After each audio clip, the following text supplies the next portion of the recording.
This is my Cz Po9 5,000 round review. Um, I've if I were that's a conservative estimate for how many rounds I've actually put through this gun. It's probably upwards of 6, maybe 7,000 rounds at this point. But I've had it for about a year and a half, and I look on YouTube and I don't see a lot of people talk about the problems um, that I've had with this gun, and it's just something that I was misinformed on, and this is my first handgun. So whenever I bought this pistol, I watched Honest Outlaws reviews. I watched several different people's reviews and opinions on it compared to a Glock 17, and most people said that it was as not as durable but close and very durable and stuff like that. But I haven't seen anybody put an excessive amount of rounds through it like I have, and there's been a lot of pros, but there's definitely been a few cons and reasons why I would not recommend the Cz Po9 as a duty pistol. So the first thing that I had issues with was with dry firing. It is a hammer-fired weapon, double action, and this right here, this firing pin retention spring oil pin in here, came as a standard roll pin. But my gun just stopped firing. I was having my firing pin was actually sticking out, and it was a problem. And I realized that I dented in that roll pin that it came with, so I had to go to Cajun Gun Works and get a solid pin for it. And that honestly sucks to me. I didn't use a snap cap, which is what most people would just done. But if it's a duty pistol, then I should be able to dry fire it and then beat the ever-living crap out of it, and it have absolutely no issues of that sort.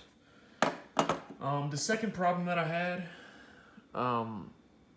this one was a lot bigger in my opinion, was about at the 5,000 round mark. I was at the shooting range, and I had an issue with the trigger return spring. And the gunsmith at the place that I was at, Tech in Bossier City, he told me that that's a big issue with double action CZs is their trigger return springs break a good bit. Once you get past about that 5,000 round mark, you start to have some issues with it. And basically what would happen is my hammer would go back, or my trigger would go back.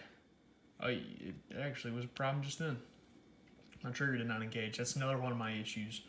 But my trigger would go all the way back. It would cock the hammer. It would release the hammer. I mean, the gun would go off, but this return spring right here was not functioning. And actually, speaking of functioning, I just had the problem that I've been having recently happen just now.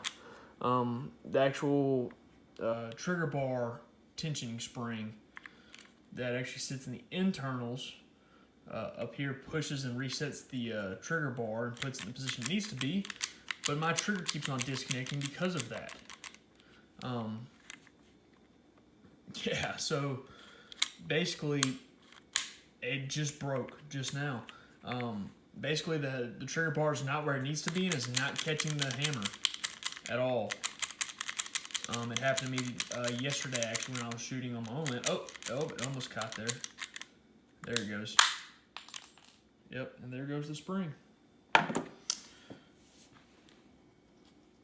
And there it is. Literally just came out of the gun. And I mean, I've put it back in there like 4 times. It's actually bent right now. It's bent. And that's because I was shooting the other day. I was just running some 1-on-1 drills, and my first shot went off, and I noticed it before I put my second mag in that the spring was hanging halfway out of my slide. It was actually wedged in between the barrel and the slide here because it literally flew out of the gun. So now that's not there. I have to turn the gun upside down for the hammer to catch. So for the gun to even shoot, I have to turn the gun upside down. Okay, and that's not even. That is awful. That's awful. I've also upgraded all the parts I can except for the short trigger return springs The trigger reset springs, the short reset kit from Cajun Gunworks. Everything else though, including my hammer spring and any other springs in here, I've replaced with Cajun Gunworks stuff, and I'm still finding problems. I'm still finding problems with this gun, and I thought that it could be a durable enough gun. Speaking of the fact that CZ's so reputable with their Shadows and their Shadow 2s and all their guns that are so good, you would think that this gun will be able to handle a good amount of rounds. But a 5,000 round count before I have 4 different failures or 3 different failures is that's not good. That's not good at all. And I mean, I'm just gonna have to order parts and replace it. But I feel like I haven't seen anybody talk about any of this stuff, so I just wanted to go ahead and make a video and just show the issues that I've had with the gun. Overall, the gun shoots great, but the reliability is not so trustworthy. It's not what it does not meet my standard for what I would consider a duty pistol by any means. It's a fun gun. It really is. It's like having a race car. You know, I can shoot really fast with it. I can shoot really accurate with it. I can hit targets up to 85 yards with it consistently. But it does not make up for that. It does not make up at all for the reliability issues, and I would not consider it a duty pistol by any means.